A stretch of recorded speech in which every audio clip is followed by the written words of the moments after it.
VGRT Gaming Podcast, episode 761, recorded on August 27th, 2025.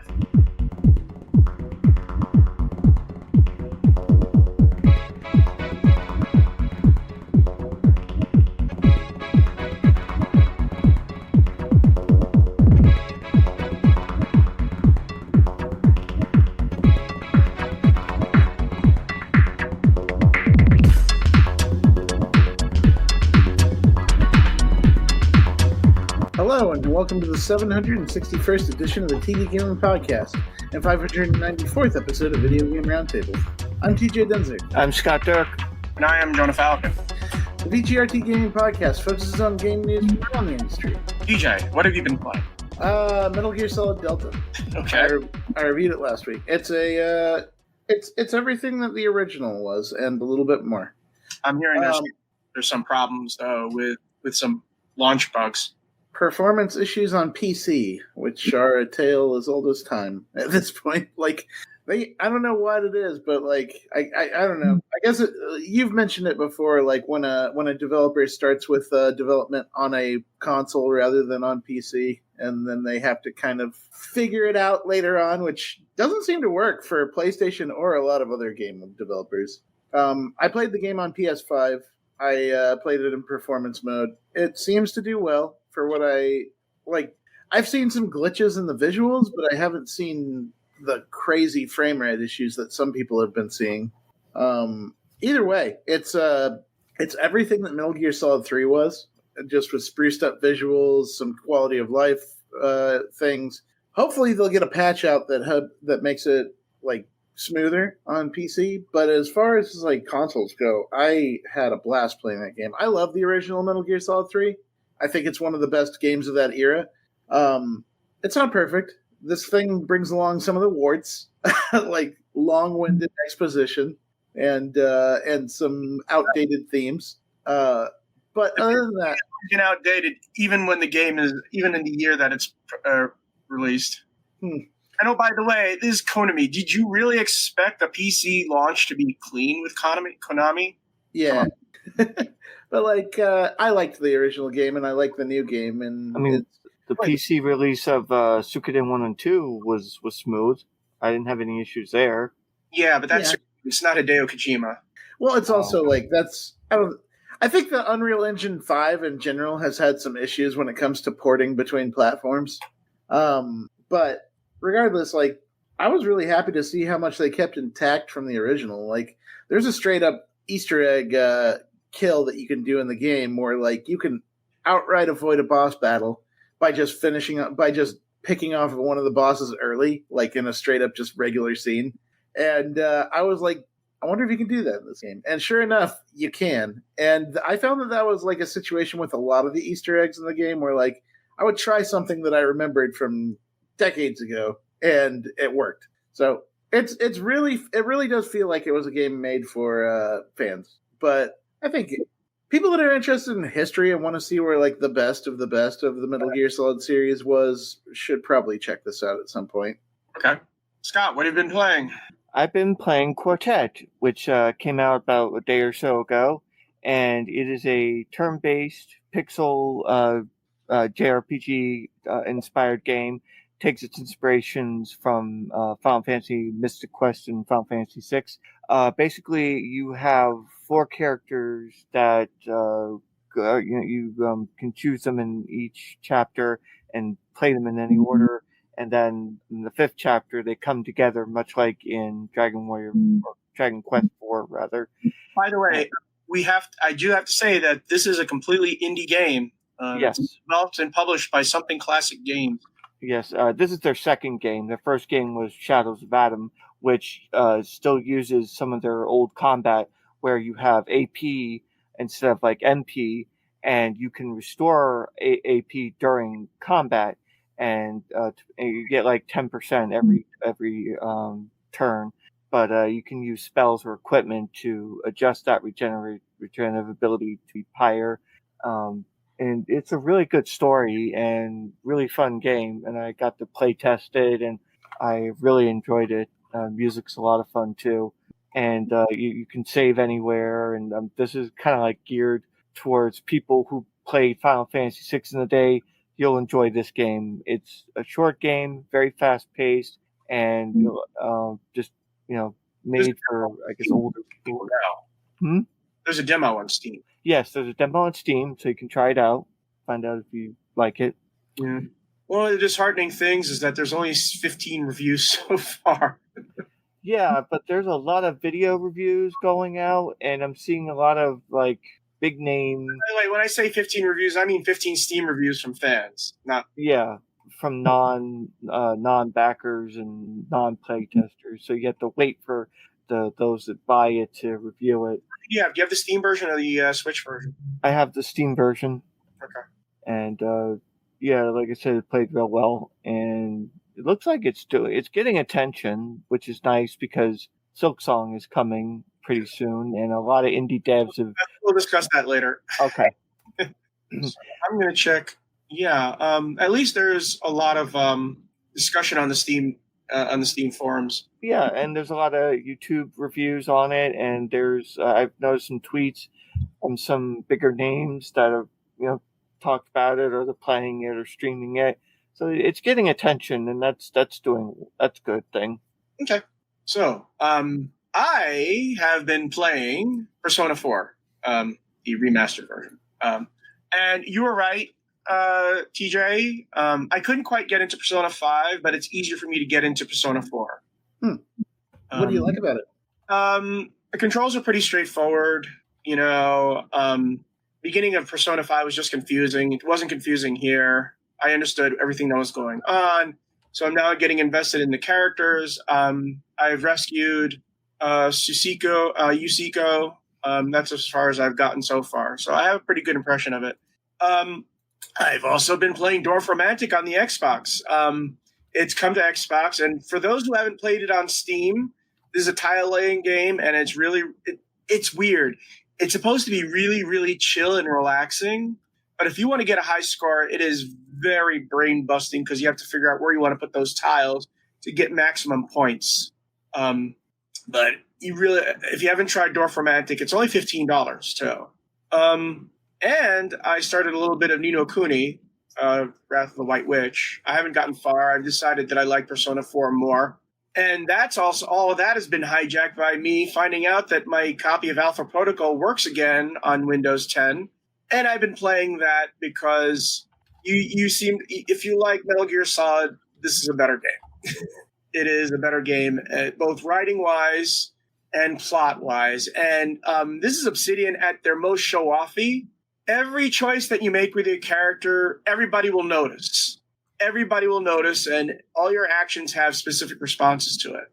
Mm-hmm. It's kind of concerning that a lot of what's going on in the game in 2010 is going on now. So that's depressing about it. But otherwise, yeah. But like I said, Persona 4, I'm getting into it. I probably will try and finish it, although it's not as long a game as Persona 5, I hear. It's still a long game. Yeah, it is. But like, there are ways to, if you ever get stuck at any point, there are ways to kind of, I suppose, cheese your way through it if you really just want to get the story out of it. Yeah, I'm doing that too. It's a pretty solved game at this point, so if you ever get stuck, don't feel bad about looking it up, because there's like tricks and gimmicks to a lot of the bigger encounters in that game. Yeah, I've been making sure that I've been grabbing personas left and right. So, where do you stand on the question of Camp Teddy, Camp Morgana, or Camp Screw both these characters? I haven't gotten there yet, but I know Teddy makes me want to slap him in the face. So I haven't gotten to that point yet. I haven't gotten to that decision point yet.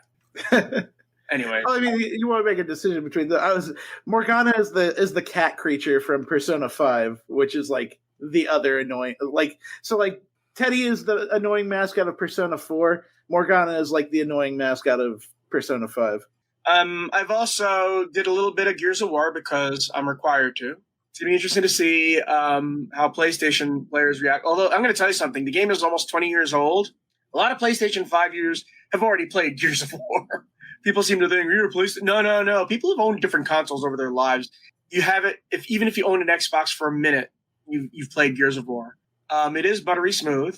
It is If you do multiplayer, it's 120. If you play on PC, it goes up to 240 frames. So, but yeah, a lot of cross-platform play. I have not played Helldivers 2, so we'll leave that for later. Although we all know about the seismic shock they had when they announced the Helldivers 2 crossover with Halo ODST. They changed the name of the ODST to something else, Orbital Democracy, something, to fit in with the world there. But it helps that a lot of the people at Avalanche played Halo all their lives. So this is nothing new for them. What I hope is that it spurs 343 to do stuff more, to up their game as well. Because here's the thing about Helldivers, it's Halo. It's just Halo that's really cynical. That's all it is. Yeah, I mean, I don't... It is Halo. It's just with bugs instead of the cover. Yeah, it's true. Halo with people who loved Earth Defense Force. And by the way, that's something I'd like to see. I'd like to see a new Earth Defense Force. They've been supposedly working on one for a while, but I don't think it has any release date even close to on the corner. They've also delayed it a couple times, if I remember correctly. Well, if they're waiting for Helldivers 2 to become less popular, they have a long wait. I think that no matter when you announce a Earth Defense Force game, people that like Earth Defense Force will probably buy it because that is one stalwart group of people. Yeah, it's a classic series. It's the original campy bug hunt. They know what they love, and I respect them for that. As far as like the other, I was trying to remember the other reference that really stood out to me when it comes to everything Helldivers does. Obviously, like Starship Troopers is a huge thing. It's also just weird to me how Starship Troopers and Helldivers have the exact same issue where people don't get that you're not the good guys in either of those things. Yeah. Actually, I've been thinking about, and I don't know why, but I've been thinking about getting back into Dwarf Mining Galactic again. Oh, Deep Rock Galactic, yeah. That's always a good one to go to. And they continue to update that game with content all the time. So you'd probably find it's a pretty refreshed experience. I'm just thinking getting back into it. Right. So just but I'm saying that they do seasons on that game regularly, so you'll probably run into a whole new swath of content from last time you played. And I find that I just prefer to play solo, and fortunately the game is very playable solo. Mm-hmm. So, but it has its frustrating moments, which is why I stopped playing. But, I did try the Aliens co-op game, which is Aliens for Dead. What is it, Aliens Fire Team? It's okay. I'm not in love with it. I think it made me want to do Deep Rock Galactic more. Yeah, I've heard that about it. It's like, it's a decent enough game, but it doesn't really it didn't do enough for like what you would want, what people would want out of an action-oriented alien game. The thing is that, one of the reasons why Left 4 Dead worked and Back 4 Blood didn't, and Aliens Fire Team is kind of missing the mark on, is that there's a certain level of camp and humor that has to be in the game. And neither of those games have it. Deep Mining Galactic, whatever. I always stumble on that name. It actually has that camp and humor in it. Deep Rock Mining or whatever. Deep Galactic Mining. Yeah. And I mean, like, the biggest part is just having active banter, because that's one of the things that makes Left 4 Dead so endearing, is you get to know those characters as they, in active real time, as they go through these scenarios. And I think that's one of the things that Deep Rock Galactic does well, as well as having that banter between the characters, or just them reacting in real time to things. They do have the banter in Aliens Fire Team, but it isn't quite as good. And we've heard it before anyway, in the movies. Yeah, and but like when you don't nail that banter, when you don't tell an interesting story, when you don't have characters that can tell an interesting story, then I think it falls flat. I think like Back 4 Blood, it had a little bit of that, but it didn't hit the same notes. I didn't really feel connected to any of those people. The other thing is that Aliens Fire Team and Back 4 Blood are also frustrating. I never felt frustrated in Left 4 Dead. Even if I died, it's like, oh yeah, it's my fault. In those games, I never feel like it's my fault. I feel like it's the game's fault. And I think that's a key part too. Yeah. And then like, especially on Back 4 Blood, when they strap a seasonal, like, no, season pass gimmick to it, yeah, that also is like, that didn't need to be there. Those cards didn't need to be in Back for Blood. Right. And Aliens Fireteam Elite, I understand that it does have also the same sort of like level up type thing where like That never bothered me. It was sort of like on the same time as Vermintide, which I did like. I mean, that is the game that came closest to Left 4 Dead for me. I actually did enjoy that. But Vermintide and Vermintide 2 had that season thing, but I never felt it was invasive. it's definitely invasive in Back for Blood. I don't know enough about Alien Fireteam Elite to know if it's the same way in there, but It's not invasive, but it's just not. It just doesn't. It doesn't hit the Left 4 Dead whatever je ne sais quoi it has. You know, I guess I don't really care about the Marines. yeah, fair. Anyways, so we're gonna go to the quick news. Guess what? Ubisoft CEO Yves Guillemot has summoned a court in a former employee harassment case, and that thing will never die. Just sell the company. You're trying to kill it anyway. Well, and like Ubisoft is trying to make a case that it was like totally separate from all that stuff. Those people just went around sexually harassing people inside the workplace on their own. You just go around sexually harassing people. It happens all the time. It just kind of happened in their building. They weren't aware of it. They didn't know about it. They couldn't stop it, and so it's really not their fault. You know the whole line, right? Either And listen or you're incompetent. yeah, and that's what the court is demanding Yves show up to prove. Basically, the French courts are going to try to figure out if Yves Guillemot is incompetent or complicit. Paradox is making adjustments to Bloodline 2's Toreador and Lasombra DLC after entirely predictable backlash. Here's the thing. Where is the controversy? I mean, Paradox has made DLC like this all the time. Look at Crusader Kings 3. Do you know what? I think that if they had not announced the DLC before the game came out, or maybe announced it as part of like a roadmap next to the game's launch, I don't think people would give a shit. I think it's because they had the gall to go ahead and announce DLC before the game comes out, and it's already a game that's been delayed a pretty long time, and then say, yeah, you got to pay for this stuff. That's the part where people are like, what do you mean we got to pay for something that you haven't even put out yet? Here's the thing. I think it's a different audience because the World of Darkness fans are different than most fans, right? And saying the Lasombra and the Toreador will be in your game, will be DLC, is like saying, oh yeah, dwarves are going to be DLC in this Dungeons & Dragons game.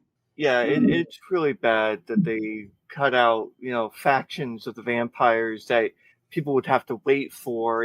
It's like that meme where they show the Mona Lisa and then you cut up the Mona Lisa and put it in like, this is DLC, and then it's so frustrating because we don't get complete packages anymore.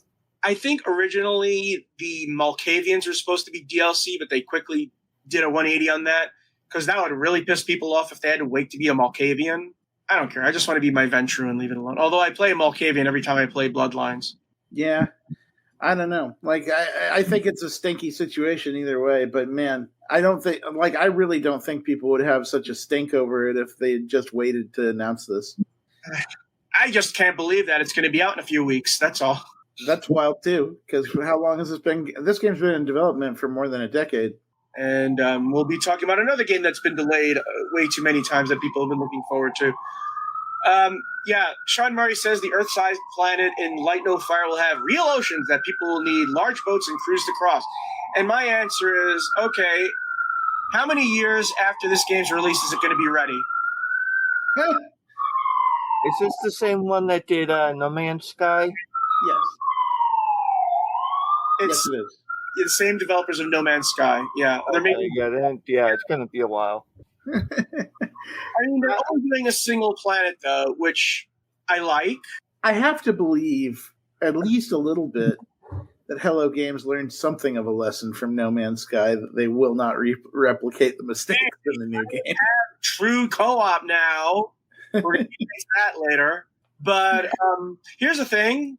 A lot of people have attempted a 1-to-1 planet-sized planet.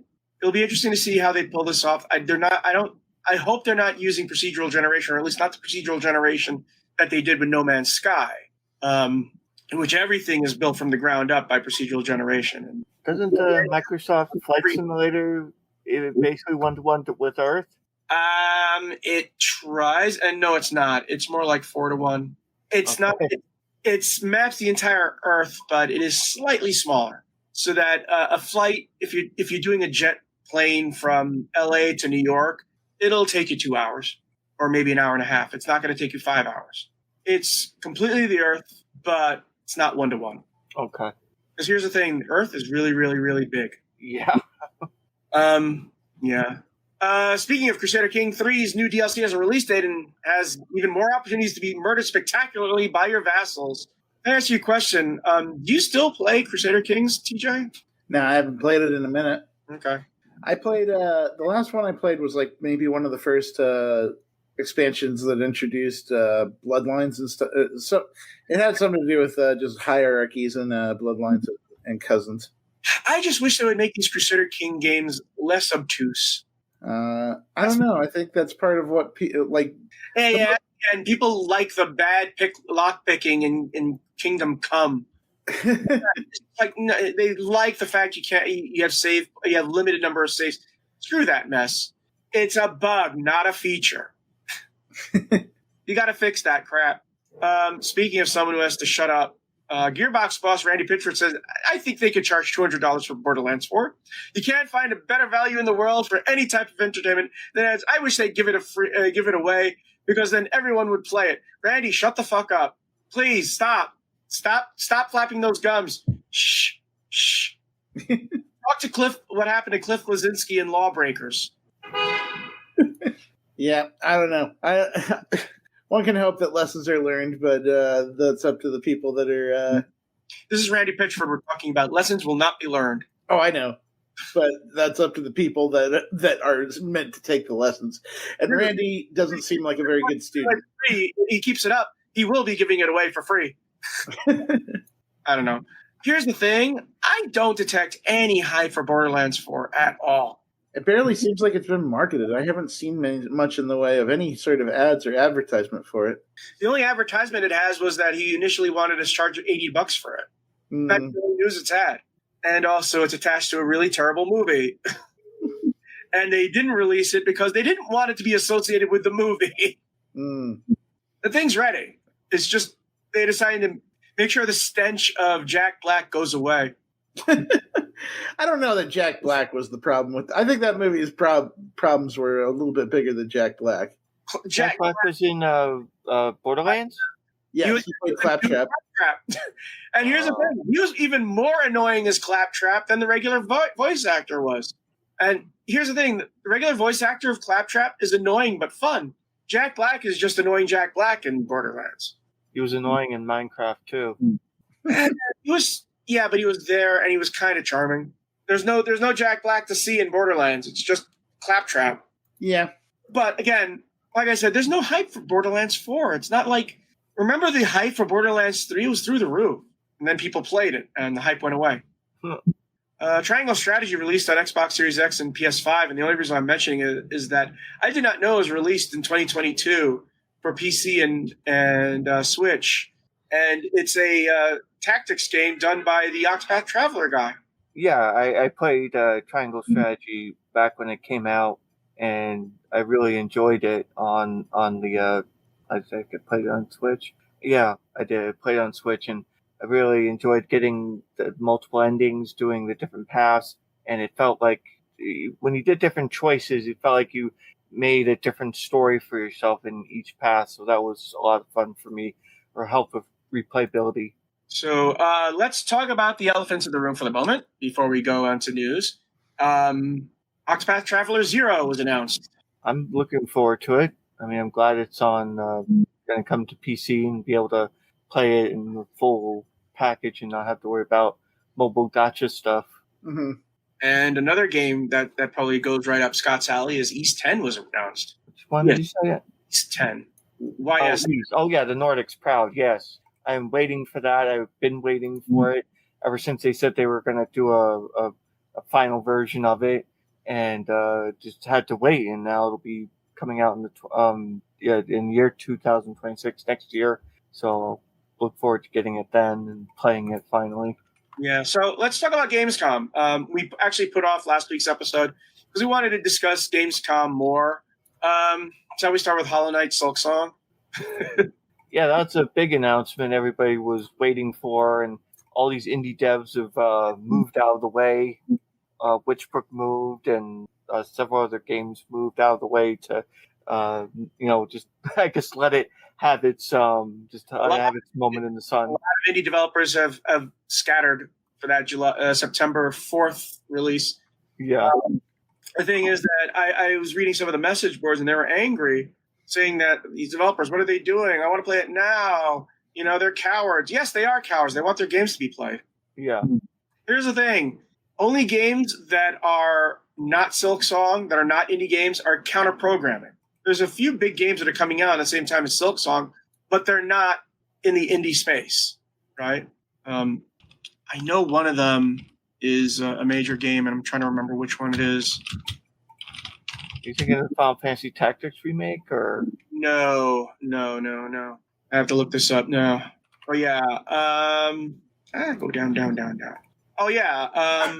Hell is Us is being released on September 4th. Borderlands 4 is being released on September 12th. Chronos: The New Dawn is being released on September 5th. These are games that are not competing with Silksong. Oh, I remember the one that struck me was Baby Steps has been in the works for quite a while. That's the new Bennett Foddy game. Yeah, they pushed it to December 23rd. Yeah, they didn't want to compete with Silksong either, which understandable. I mean, Baby Steps is funny and fun, but I don't think you want to put that directly alongside Silksong. Yeah, and by the way, Final Fantasy Tactics is coming out on the 30th. All right. So yeah, that has plenty of space. And then Demon School. Yeah, Demon School and Daemon Ex Machina, Titanic Scion. And also the DLC for Indiana Jones and the Great Circle, and it is getting already rave reviews from people who have tried it out. Yeah, I haven't had a chance to try it yet. I really want to. It looks fun. Or the main game. Have you played the main game yet? Mm-hmm. Oh, okay.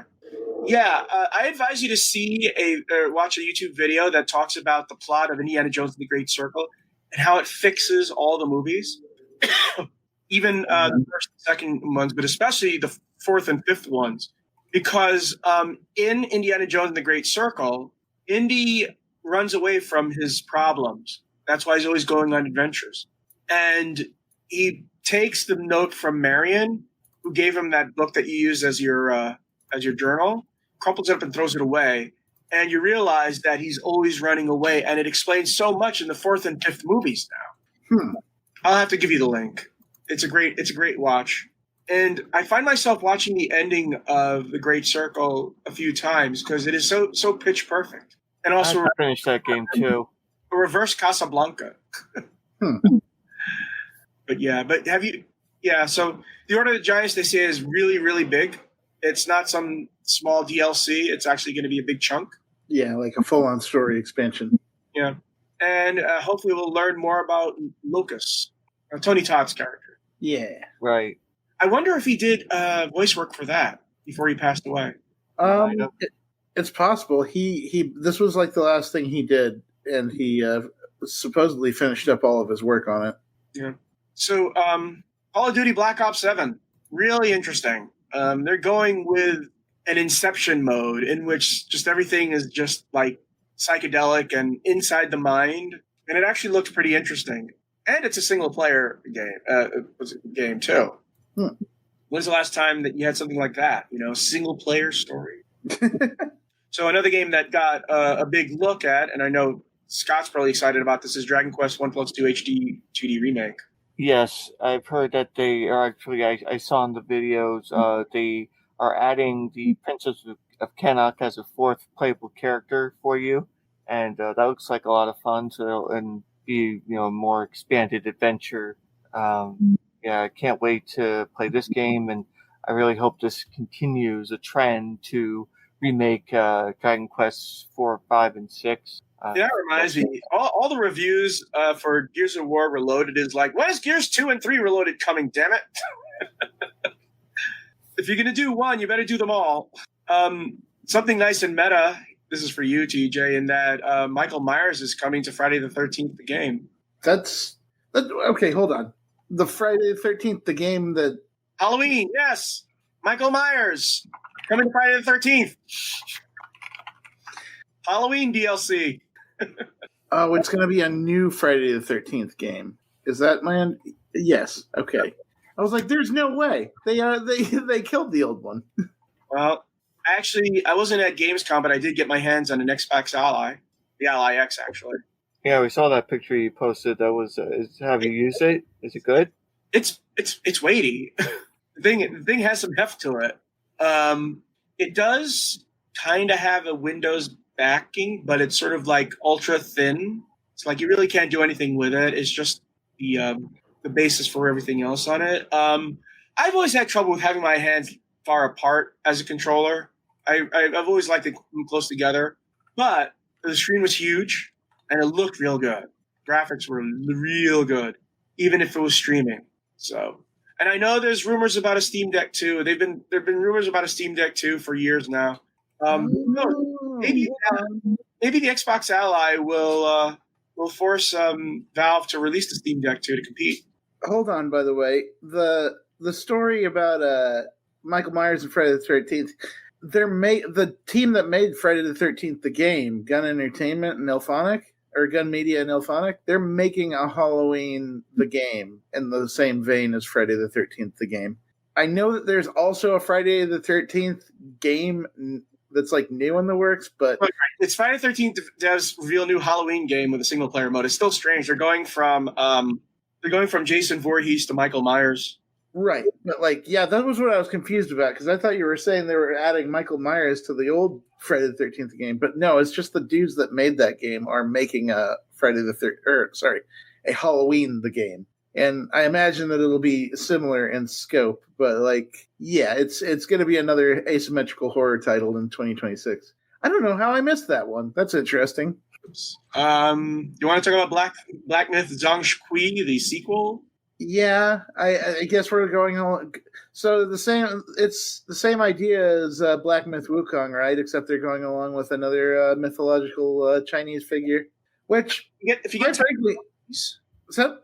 tired of monkeys, I mean, it's not like they found themselves a bad beat where they just design a new action adventure game for various mythological figures as they see fit. Like, how far are we from something like Black Myth Lubu? Let's talk about Busby 3D then. It's going full meta because it knows Busby 2 was a disaster, and it leans into the fact that Busby 2 was a disaster. The moment he sees his Busby 2 skin, he screams. The amount they're leaning into how horrible old Bubsy games are is pretty funny. I liked the first Bubsy game on Super Nintendo. Attempted to go 3D, it was an unmitigated disaster. Bubsy 2. I heard someone refer. So like Bubsy has a new design in the new game. Yeah, he's a lot like Crash Bandicoot now in his looks. Really, I've heard two outstanding opinions on the matter. One is that Bubsy 4 looks like he was designed by a furry, and the second is that Bubsy appears to be in his slovenly DILF era. Yeah. I will say this though. This looks like it could be a Super Mario World killer. It looks really good. Bubsy? Yeah. Super Mario. Jonah, I would love whatever drugs you're on because they sound great. Even more than ukulele. So, Bubsy. Yeah, okay. So, what do you think? Go ahead. I would love to see it. I would love to see Bubsy 4D outsell any Mario game. But in any case. Like, it doesn't look bad, though. I've seen a level played of it. And Mario World alternative. It kind of reminds me a little bit more of a Sonic 3D game than a Mario game. Oh, God, don't say that. I'm just saying as I see it. He does a little spin move where he rolls around at the speed of sound. Yeah. What do you think of the new Lego games? I thought that the guy playing Bane could have put more into it. I'm going to say something. Lego Batman is going full Arkham Asylum. They're importing the Arkham Asylum combat into it. It looked that way, but it also just looked like they're going through like the greatest hits of Batman movies and gaming in the last couple decades, which would make sense to include stuff from Asylum because it is like the definitive Batman game now. So Resident Evil Requiem. I want to see more, but like I also like. I've been following the conversations on this. I like that they went with a character that is related to a Resident Evil Outbreak character because nobody Resident Evil Outbreak and Outbreak File 2 were like my first online experiences in gaming as far as consoles go.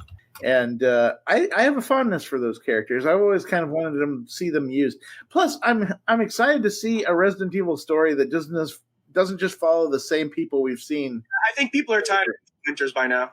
Ethan Winters I was tired by Ethan Winters within the first 10 minutes of meeting him, but I'm also just kind of glad that we're just not seeing a rehash of Claire, Chris. Oh, you mean, what about Chris popping into Resident Evil 8 though? Yeah, I'm glad we're not going to see him just shoot your wife or like punch a boulder. They have to remind people of the bad parts of Resident Evil for some reason. I keep seeing people saying, bring Leon back. It's like, no, he's in Resident Evil 4 and 2. Just let that guy rest. Yeah. Leon Kennedy doesn't need to be in every Resident Evil game. I know he's handsome. I know he has a cool jacket, but he doesn't need to be in every single Resident Evil game. Well, you know who has to be in every single Resident Evil game? Zombies?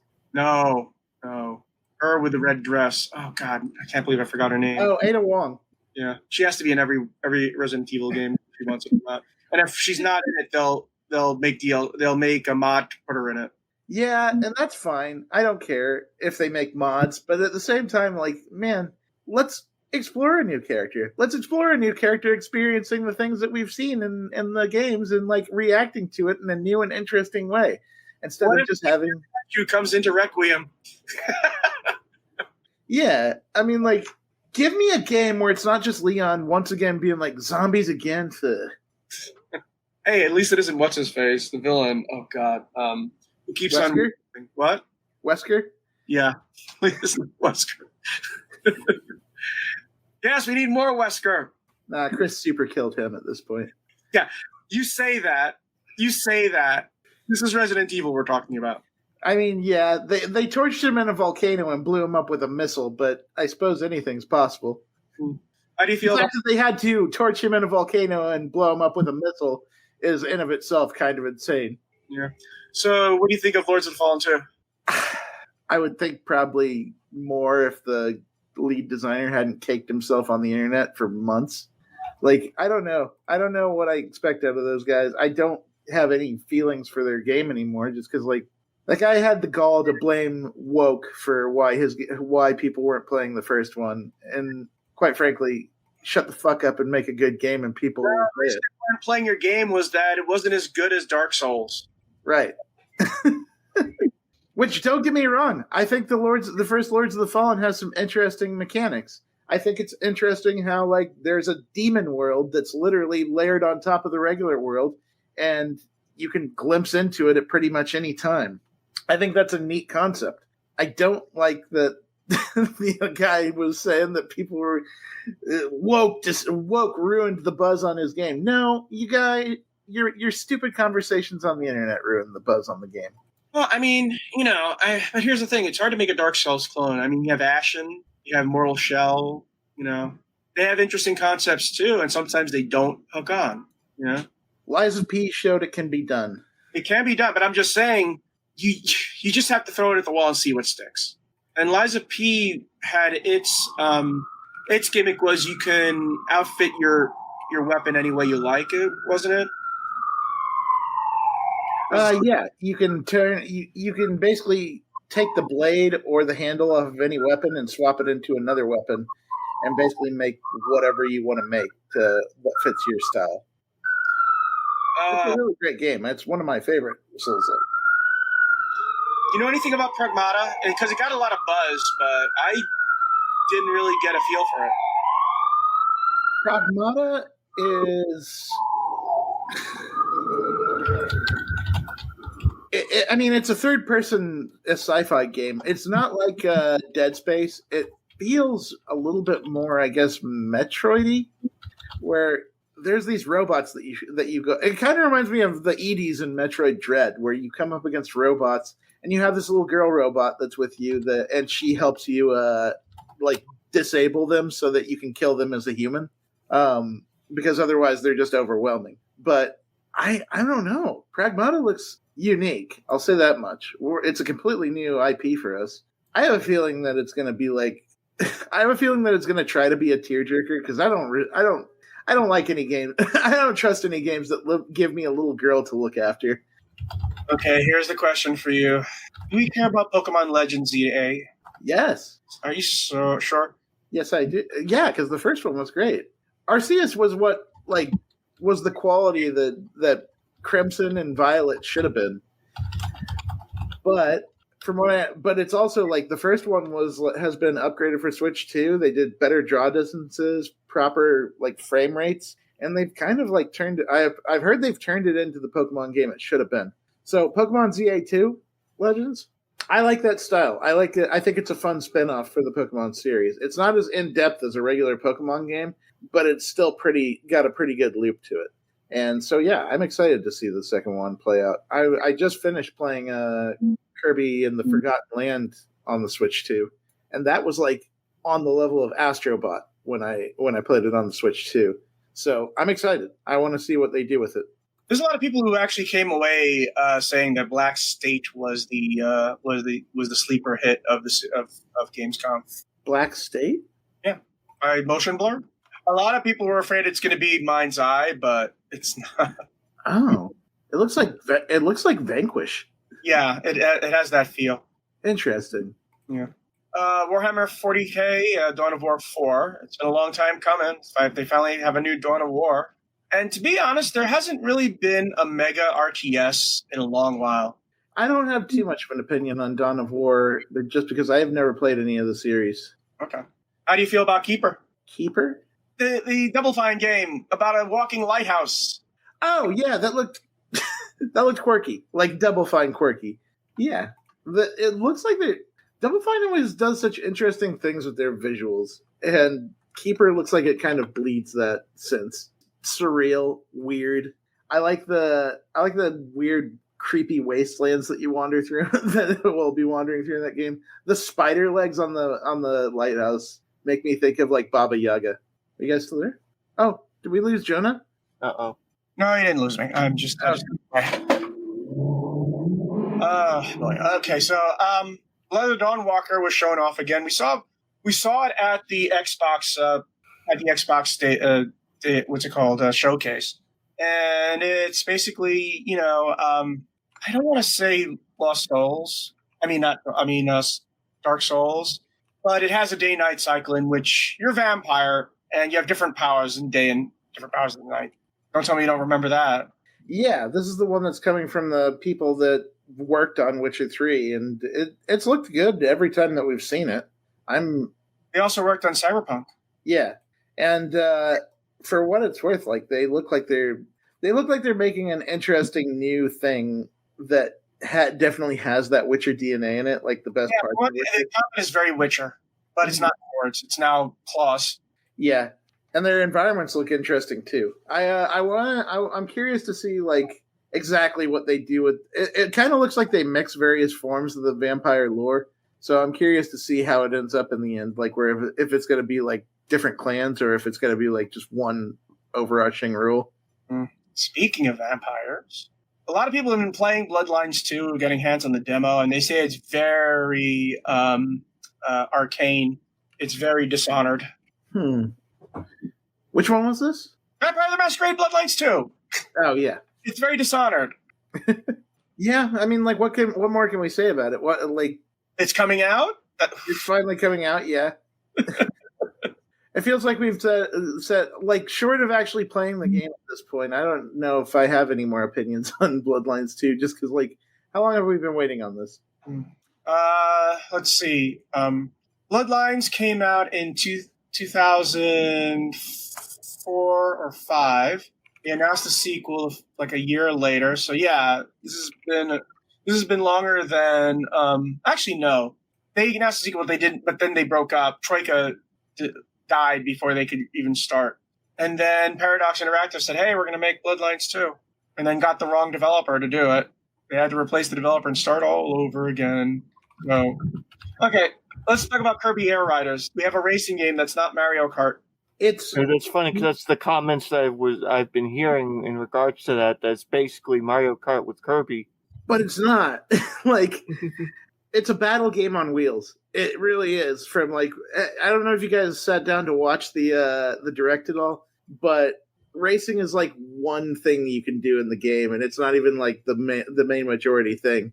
It's literally collecting vehicles and running around and playing little mini games, and many of those mini games usually are like a battle style game.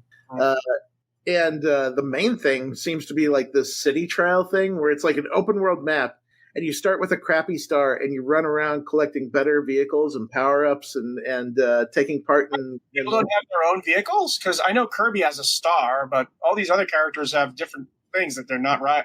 The right things are they're not stars. You collect different vehicles that have different attributes to them. Like some of them are better for like just racing along the ground. Some of them glide better in the air. Some of them are sturdier and take less damage from other attacks. And the reason for that is because, like, at its heart, this is more of like a competitive, like, versus battle game rather than a racer. There's only like a couple mini games in which you actually race in this thing, and I think that's the misconception that people have about Kirby Air Riders, is that this is not a race. It is kind of a racing game in that there's racing in it, but like that seems to be like the third most important thing you do in it. I wonder, because a lot of these characters have vehicles that look like them and have the same color. Mm-hmm. I mean, there's thematics for sure, but like then you'll have like there's like a tank vehicle, there's like a food truck vehicle, and it seems like you can mix and match and swap them out as much as you want. Now that I look at it, King DDD is doing the same vehicle as Knuckle Joe, so I guess. Mm-hmm. And the characters have like different special moves based on which character you're playing. So like Kirby will draw the Ultra Sword and sweep at everything in front of him, whereas there's this little dude Starman who's like a star in a cape, and his special move when he's airborne, he can activate his special and fly around like Superman. Okay. And so there's like offensive characters, there's defensive characters, and then there's like different utility characters, and it really is interesting to see, because like I think a lot of people were convinced that this was like a weird another racer that was coming out right alongside Mario Kart World, which turns out it's a bit different than that.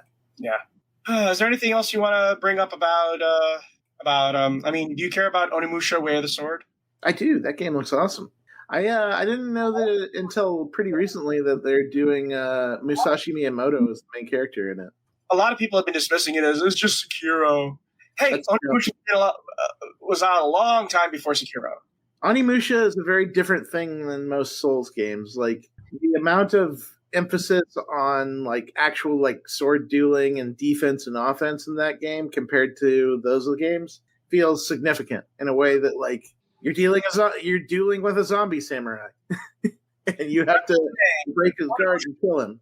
Onimusha's been around a long time, and like the soul draining mechanic, like where when you kill demons, then their souls like wisp into the air, and you actually have to draw them into the gauntlet, which means that you have to stand still and be vulnerable for a second. And you got to find time to like weave that the soul draw in between combat, because generally enemies won't just let you sit there soul drawing. I love the Onimusha games, and I think that it's great to see them back, because I think they have a bigger emphasis on like visceral combat that the others are kind of a bit more flaky on. Sekiro's really good, but I still think Sekiro and Onimusha are very different forms of game. I love Onimusha games. I love the second game probably the most, but I'm really excited to see this series come back with a legit entry, because the last one we got was kind of a crummy multiplayer spinoff. So we're going to move on to the next item. Go ahead, Scott. Okay. No Man's Sky adds fully customizable multi-crew spaceships you can build and fly with your friends. This is from Eurogamer. No Man's Sky New Voyagers update adds, after progressing to a certain point in the story, players gain access to a hangar-like workshop where new Corvette spaceships can be engineered both outside and within. Customizable components include hulls, wings, landing gear, engine parts, thrusters, and weapons. All can be arranged to suit the player's whims. There will be a habitable interior, including bunks and teleporters for friends to join you in co-op play. That sounds pretty good. This is what I'm talking about, though. all this effort they're doing, they should have just made No Man's Sky 2 and made the procedural generation of planets less ass. Because you can do all this stuff, but if the planets are boring, who cares? Yeah, and it feels as though they've kind of solved that a bit with various little updates over time. Because you have to remember, No Man's Sky has been getting free updates that are about the size of normal expansions for years at this point. And we're talking they've had several huge updates. That's the problem, though. I mean, all this energy could have been done towards a No Man's Sky 2 and just rebuild it from the ground up. Yeah, which is why I'm dubious about their other game. I don't know if they move on to No Man's Sky 2 in the immediate future, because they seem to be upgrading the first one in ways that like make it a new and interesting game every time they do it. Like there was a straight up there was an update pretty recently where they added like living ships where you could collect creatures and grow them into large creatures and then pilot them around space as a living, breathing bio ship. And I think that's like, they just put that in the game. They're like, we're not going to charge you for it. We're just going to let you do it. They had like an entire horror-themed derelict spaceship update. That's all paint, though. It's better to build a new house sometime. Speaking of which, by the way, it seems like finally Eric Barone, a.k.a. Concerned Abe, is finally finished with Stardew Valley because it seems like the Haunted Chocolatier is getting ready to be finished. And people are just raving about some of the screenshots that have been coming out. Yeah, the Haunted Chocolatier looks good. I know they've been anticipating that game for a while, too. Absolutely. This game looks like it's gonna look at Stardew Valley and say, okay, hold my beer. Here's the thing. What I was expecting from the Haunted Chocolatier was one of those shop games in which, you make your own chocolate confections and try to get people to buy them. But this is going far beyond that. It's sort of like Stardew Valley 2, except bigger and better. Yeah, it'll be. I still am curious to see like the full scope of Haunted Chocolatier, because I can't even imagine that it begins to come close to what Stardew Valley has in it at 1.0. It would be nice, and I know that guy's been spending years on it, but man, I don't know if I expect even half of the content that's in Stardew Valley right now, because that took years to get to that point. I think with Haunted Chocolatier, you're getting dungeons and levels. Yes, you're getting everything I found out you're getting everything that's in Stardew Valley, including farming if you want to. It's just bigger, and the combat is better, and the exploration is better. And even more, he says that the relationship mechanics are a lot better than Stardew Valley, because in Stardew Valley, you give them keep tossing gifts at them until they marry you. Oh, it's your birthday. Here's a gift. Oh, let's get married. Because he said that he was really focusing on the NPCs that you meet. Yeah. I'm curious. I'm actually like really excited to see that Haunted. I would have thought that Haunted Chocolatier is still quite a ways off. Really, it's closer than we think. Yeah, I'm pleasantly surprised to hear that. Which makes me feel better that he wasn't just abandoning Haunted Chocolatier to create update after update after update for Stardew Valley. Because you kind of got that impression that he was sort of like distracted from Haunted Chocolatier. It seemed like, I'm going to put this off. I'm just going to make some more DLC for Stardew Valley. But no, he was doing both. That is pretty impressive. Anyways, moving on to the next item. Go ahead, TJ. Clair Obscur Expedition 33 is not the end of the franchise, the director confirms, from Eurogamer. If you're hoping for more Clair Obscur Expedition 33 and wondered why it has such a long name, director Guillaume Broche has said that the game is not the end of the series. A new game will be on the way. Then, though not likely a direct sequel. Broche stated later in the interview that he prefers to forget previous work when he writes sequels, and has been noted in previous interviews. Broche was heavily influenced by the Final Fantasy series. So if Clair Obscur is the franchise name, it's likely whatever is next could be completely different to Expedition 33. Just like Square Enix's series. Yeah, because one thing, for those who don't know, Final Fantasy has a lot of sequels, but almost none of them are direct sequels to the other. The only ones that are direct sequels are Final Fantasy 10 and 1, 10 and 10, 10 1, 10 2, and the Final Fantasy 13 string of games. Yep. Previously, the studio stated it is exploring new content and accessibility features, as well as all sorts of bits and bobs. Further, Brosh noted a Switch 2 version of the game could be interesting. So there's likely to be more to come from Sandfall besides a possible sequel. But they also have said that they're going to be making a new game as well that has nothing to do with Clair Obscur. That's fine. I'll play whatever they come up with. They have earned my money at this point.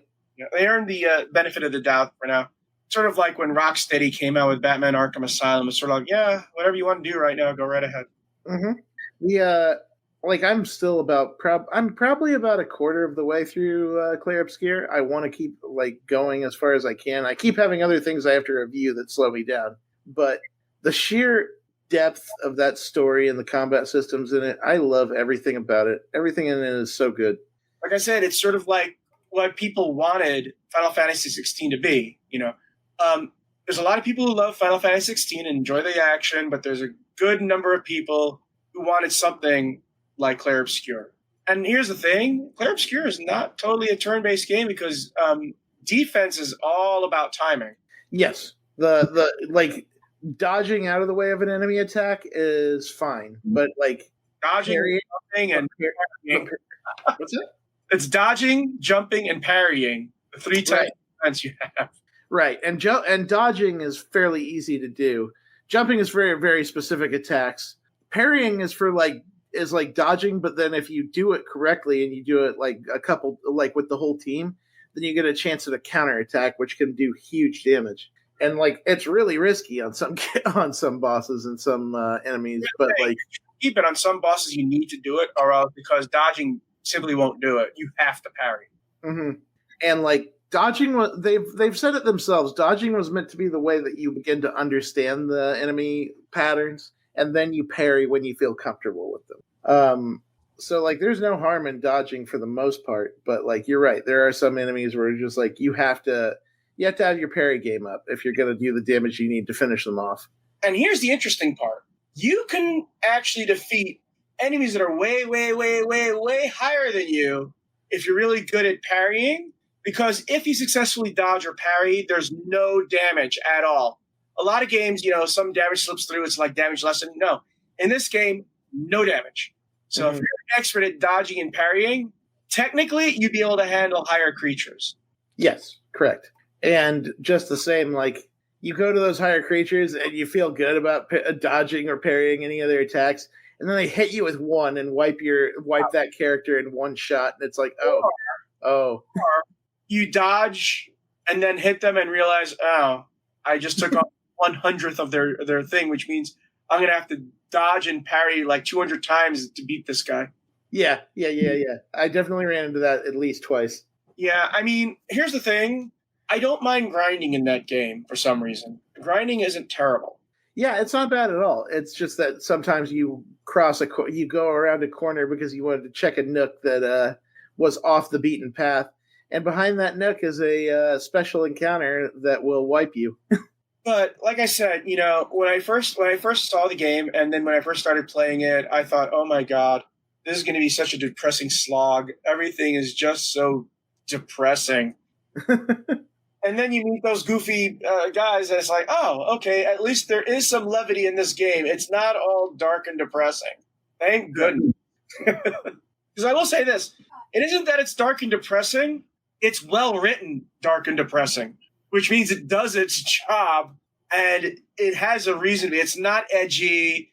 It's not, it's not sitting in your room wearing all black and listening to heavy metal.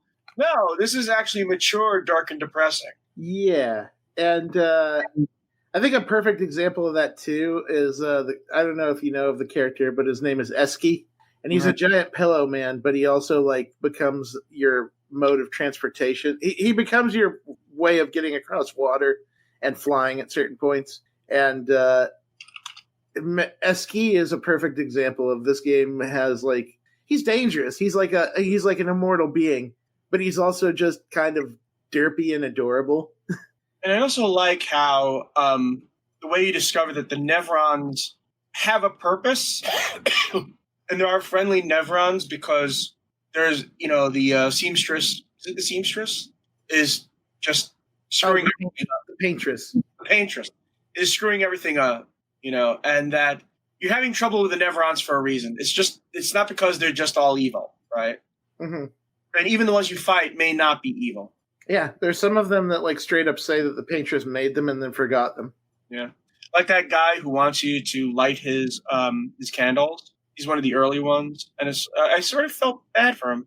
He was just there, it's like, I don't have any lights. Give me some lights. Yeah, but I'm excited to see that there's going to be more Clair Obscur. It's a great game. Sandfall deserves all the flowers for it, and I'm excited to see what they do next. Yeah, but I still love those. Oh God, what are they called again? The guest trolls. I still love those guest trolls. They're just so weird, and that's what saved the game for me. It's like, oh, we have some weird ass creatures here who just love fighting, mm-hmm. and we're incompetent, but they love fighting. Yes, and they're equally silly and dangerous as well. Yeah. Anyways, look for our show notes at gamingpodcast.net, along with miniature news and our gaming history articles. If you enjoy your excellence, come on the blog at gamingpodcast.net. Also, hit us up at facebook.com/gamingpodcast. Subscribe to us on iTunes. Leave some iTunes comments. You can find me at Blue Sky at Jonah Falcon. You can find me at Johnny Chugs. You can find me at Shardmore. Okay, and we will see you next week. Happy gaming, everyone. Have fun. Be cool. Play games, y'all. Sounds like Scott is ready to sleep now. Yes, I am. Good night.